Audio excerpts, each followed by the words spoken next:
नमस्कार, स्वागत है आप सभी का फ्रंटलाइन 24 में। मैं हूं आपके साथ साहिबा सिंह। खबर की शुरुआत करेंगे।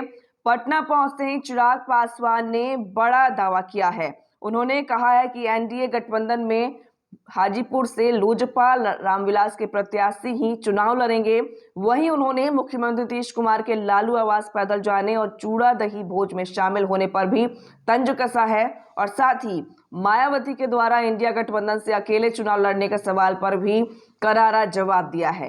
आइए सुनते हैं और क्या कुछ कहा है चिराग पासवान ने। भाई, मेरे मुख्यमंत्री के तेवरों को पहचानना इतना आसान नहीं है। कब वो खुश होते हैं, कब वो नाखुश होते हैं, उनकी बॉडी लैंग्वेज परिस्थितियों के हिसाब से बदलती हैं। हमने वो दौर भी देखा जब एनडीए में रहते हुए ये इफ्तार के लिए उनके यहाँ पैदल चलकर गए थे, और आज जब वो उसी गठबंधन में हैं तब वो वहाँ पे पहुँच रहे हैं, पर बॉडी लैंग्वेज से अगर वो नाखुश दिख रहे हैं।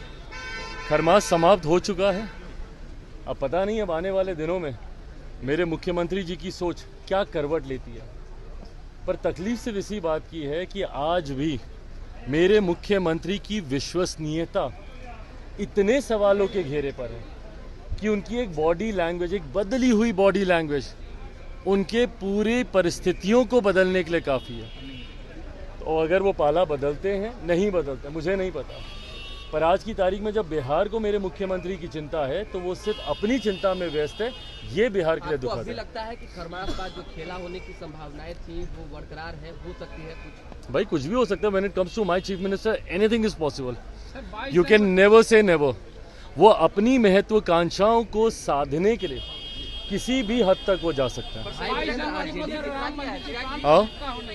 22 जनवरी को राम मंदिर की प्राण प्रतिष्ठा होनी है और तेज प्रताप यादव का बयान आया है कि राम जी मेरे सपने में आए थे, वो नहीं आएंगे 22 तारीख को। अब बताइए, आज की तारीख में 21वीं सदी में यकीनन ये आस्था का विषय है। राम मंदिर पूर्णतः आपकी आस्था के साथ जुड़ा हुआ है, और हम सब राम भक्तों का दशकों से देखा गया सपना 22 तारीख को पूरा होने वाला है।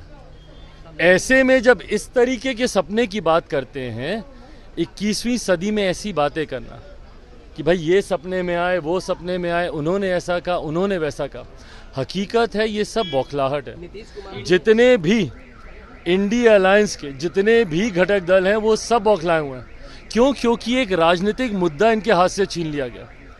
दशकों तक इन लोगों ने इसी राम मंदिर के नाम पर राजनीति करने का काम किया, और आज जब जितने ज्वलंत राजनीतिक मुद्दे हैं उसको मौजूदा केंद्र सरकार, हमारे आज के प्रधानमंत्री आदरणीय नरेंद्र मोदी जी के द्वारा समाप्त कर दिया गया है, तो ये बौखलाहट है। राम मंदिर पर इन्होंने दशकों तक राजनीति की, धारा 370 पर इन्होंने दशकों तक राजनीति करने का काम किया, विमेन रिजर्वेशन बिल पर इन्होंने दशकों तक राजनीति करने का काम किया। आज जब ये तमाम विवादित मुद्दे सुलझा दिए गए हैं, यही बौखलाहट है। तभी किसी के सपने में आते हैं, किसी को शादी याद आती है, किसी को बाप का श्राद्ध याद आता है।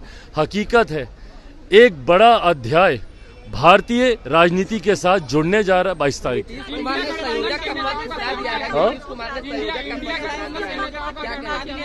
हमको क्या कहना? अरे, प्रधानमंत्री बनने का ये सपना देख रहे हैं भैया, संयोजक वगैरह एक रास्ता था, पर अगर उसके बाद अगर इनको नेता नहीं कोई मान रहा है, देखिए हकीकत है मेरे मुख्यमंत्री नीतीश कुमार जी की राजनीति अब समाप्ति की ओर है। ना बिहारी उन पे विश्वास करते हैं, ना गठबंधन के घटक दल उन पे भरोसा करते हैं। अब तो उनकी पार्टी के लोग भी उन पर भरोसा नहीं करते। आने वाले दिनों में वो अपनी पार्टी को ही संभाल ले, यही बहुत बड़ा होगा। गठबंधन संभालना तो बहुत